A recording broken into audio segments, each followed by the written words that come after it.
प्रिय छात्रों, आप सभी का स्वागत है कक्षा 10वीं एनसीईआरटी गणित विषय के अध्याय 2 बहुपद के अंतर्गत प्रश्नावली 2.3 का उदाहरण क्रमांक आज हम 9 देखेंगे, जिसके अंतर्गत यहाँ पे 2x की घात 4 ऋण 3x की घात 3 ऋण 3x की घात 2 धन 6x ऋण 2 के सभी शून्य ज्ञात करना है। यदि आपको इसके दो शून्य करनी दो और ऋण करनी दो ज्ञात हैं। ये बहुत ही इंपॉर्टेंट क्वेश्चन है परीक्षा की दृष्टि से, चूंकि यहाँ पे दो शून्य ज्ञात हैं हमें करनी दो एवं ऋण करनी दो, इसलिए इनका हम इस तरीके से लिख सकते हैं x धन करनी दो एक कोष्ठक में और दूसरे कोष्ठक में x ऋण करनी दो।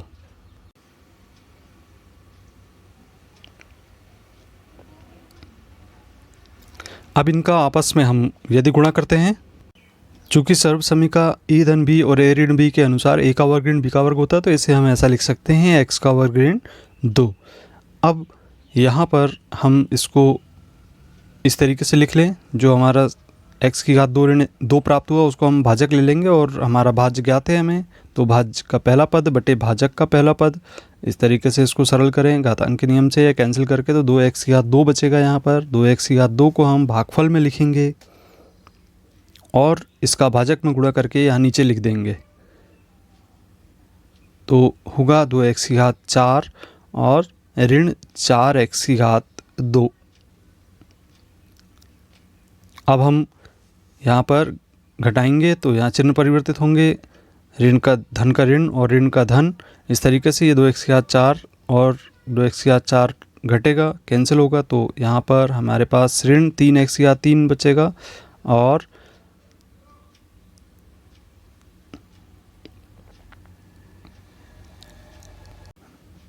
धन एक x स्क्वायर यहाँ पर बचेगा। धन ऊपर से जो 6x है उसको हम नीचे की ओर लिख लेंगे और ऋण 2 को भी लिखेंगे। इसके बाद यहाँ पे पहला पद हम देख रहे हैं ऋण 3x की घात 3 है और यहाँ पे x की घात 2, इससे हम इसको भाग देते हैं। भाजक का पहला पद यहाँ पे x स्क्वायर, इसको डिवाइड करेंगे तो ऋण 3x प्राप्त होगा। ऋण 3x को हम ऊपर भागफल में लिखेंगे और इसका गुणा भाजक में करके नीचे यहाँ पे लिख देंगे, तो ऋण 3x की घात 3 और धन 6x हमें यहाँ पर मिल जाएगा। इस प्रकार से हम यहाँ पे घटाने की प्रक्रिया को संपन्न करेंगे तो चिन्हों का परिवर्तन होगा। चिन्हों का परिवर्तन करने पर यहाँ पे कुछ कैंसिल हो सकता है, तो उसे हम कैंसिल करेंगे। दोनों कैंसिल हो रहे हैं, 3x की घात 3 से और 3x की घात 3 और 6x से 6x। अब इसके बाद यहाँ पे बच रहा है हमारे पास x की घात 2 ऋण 2। अब इसका हम पहला पद देख रहे हैं और भाजक का पहला पद से भाग देने पर यहाँ पर हमें 1 प्राप्त होगा। 1 को भागफल में लिखेंगे, भागफल में जो 1 है उसका गुणा भाजक में करने पर x की घात 2 ऋण 2 आ जाएगा।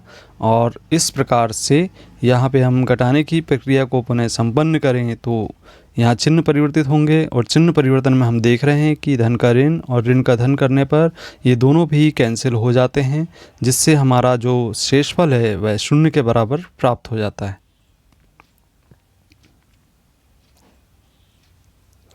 अब शेषफल 0 के बराबर प्राप्त हो गया, तो इससे हम अब देखते हैं, यहाँ हमारा भागफल आ गया है 2x की घात 2 ऋण 3x धन 1। चूँकि हमें दो शून्य को और ज्ञात करना है, तो हम यहाँ पे जो हमारा भागफल है उसके गुणनखंड ज्ञात करेंगे। तो गुणनखंड यहाँ पे 2x की घात 2 ऋण 3x धन 1 का गुणनखंड ज्ञात करेंगे। गुणनखंड की प्रक्रिया को हम पहले भी समझ चुके हैं। यहाँ पे ऋण 3x को हम 2 बार इस तरीके से ऋण 2x ऋण x लिख सकते हैं और उभयनिष्ठ लेने पर 2x को, तो 2x उभयनिष्ठ जैसे लिया तो यहाँ पे बचेगा हमारे पास x ऋण 1 और ऋण 1 यहाँ से उभयनिष्ठ लेंगे। x ऋण 1 दूसरे कोष्ठक में भी शेष बचेगा, दोनों कोष्ठक में x ऋण 1 यहाँ पर आ गया है, तो उसे हम उभयनिष्ठ ले लें x ऋण 1 को, तो दूसरे कोष्ठक में हमारे पास 2x ऋण 1